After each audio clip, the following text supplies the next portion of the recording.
Hotline news પર તમે જોઈ રહ્યા છો વાત વિક્રમ વકીલની. નમસ્કાર, હું છું વિક્રમ વકીલ અને તમે જોઈ રહ્યા છો હોટલાઇન ન્યૂઝ.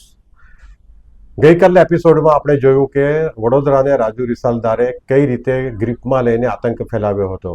ભલભલા રાજકારણીઓ, બિલ્ડરો, પત્રકારો પણ રાજુ રિસાલદારથી ડરતા હતા.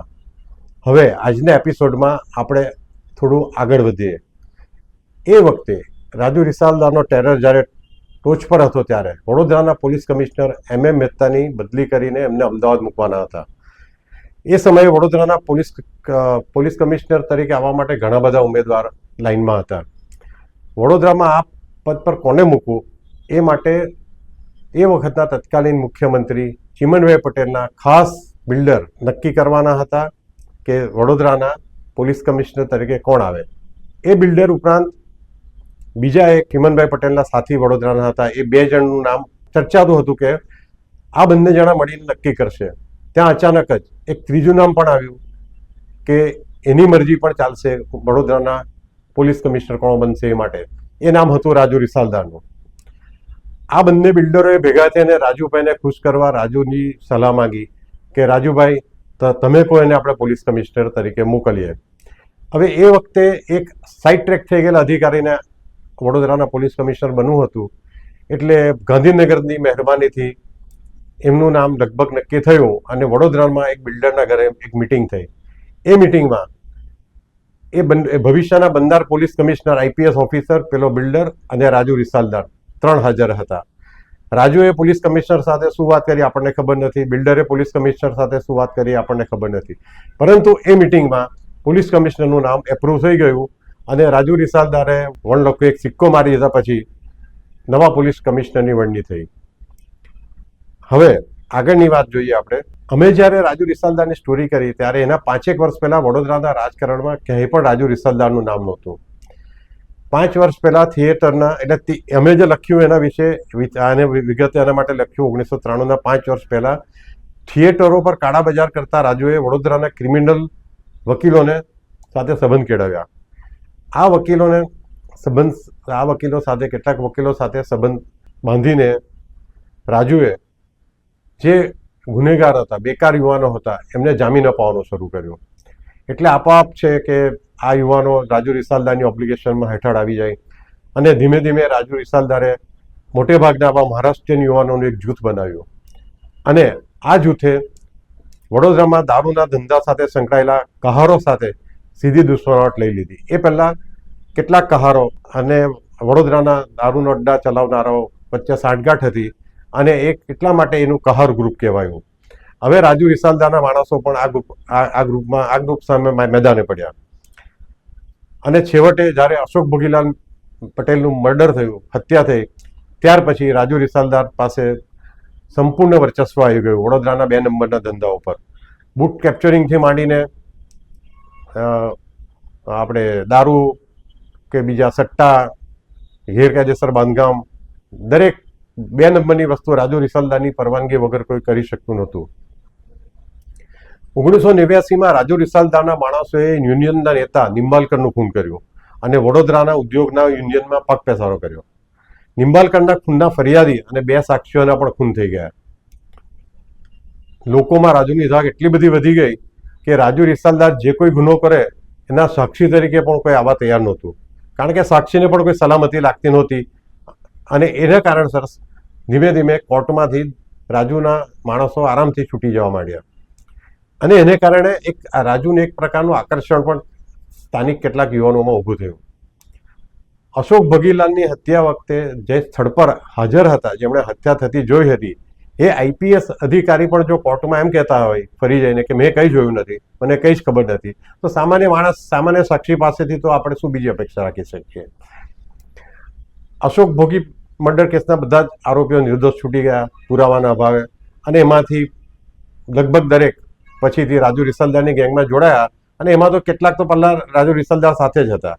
આ આરોપીમાંનો એક પરેશ ચૌહાણ રાજુ રિસાલદારનો બોડીગાર્ડ બની ગયો.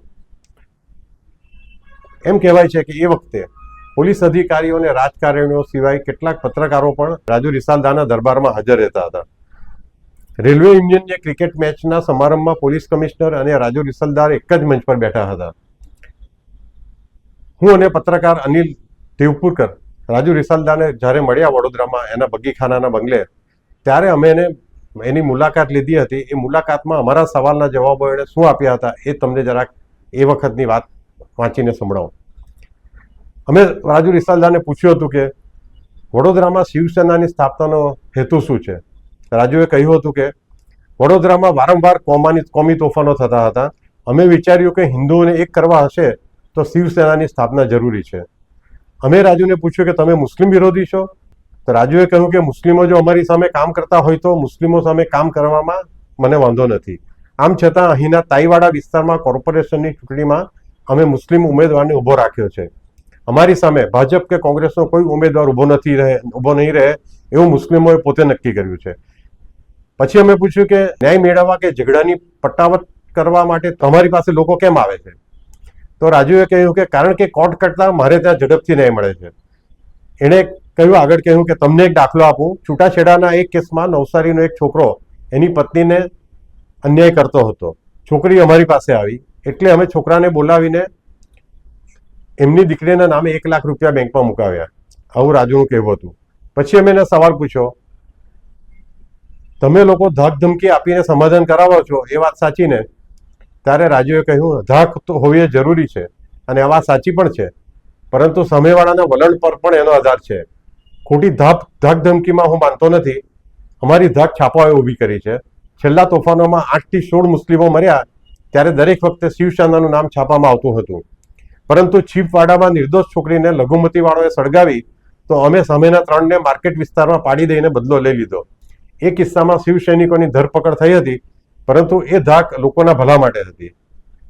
પછી અમે પૂછ્યું કે પત્રકાર દિનેશ પાઠક તેમજ કોંગ્રેસના પ્રમુખ અશ્વિન શાહ અને પ્રદેશ કોંગ્રેસના મંત્રી મૌલીન બશરોને મારી નાખવાની જાહેર ભાષણમાં શા માટે ધમકી આપી હતી? રાજુએ એનો જવાબ આપ્યો, એ વખતે એટલે કે ગરબાના કાર્યક્રમમાં મેં ભાષણ કર્યું હતું, પરંતુ ધમકીની વાત ખોટી છે. જો કે આ ધમકીનો અમે રેકોર્ડેડ ઓડિયો પણ સાંભળ્યો હતો. અમે પૂછ્યું રાજુને કે સાચા સમાચાર લખવા એ પત્રકારની ફરજ છે. દિનેશ પાઠક અને સંદેશ એમની ફરજ બજાવતા હોય તો એમને ધમકી આપવી યોગ્ય ગણાય?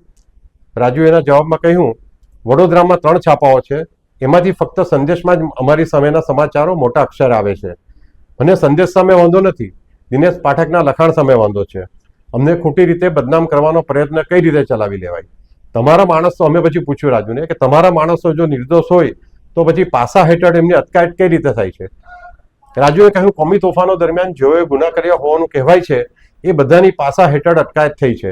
વડોદરાની બિલ્ડર લોબી શિવસેનાના નામનો દુરુપયોગ કરીને બદનામ કરી રહી છે. એ જ રીતે સંવાદ કોલોનીમાં શિવસૈનિકને નામે કોઈ છોકરીઓની છેડતો કરતો હતો, એ વાત અમારા ધ્યાનમાં આવી એટલે એના માથે ટકો કરીને અમે ગામમાં ફેરવ્યો હતો. અમે રાજુને પૂછ્યું કે તું સોપારી લઈને ખૂન કે બીજા ગુનો કરે છે? તો રાજુએ કહ્યું કે કદી નહીં. એટલે અમે પૂછ્યું કે અશોક ભગીના ખૂન માટે જેમની ધરપકડ થઈ હતી એ બધા શિવસૈનિકો નહોતા?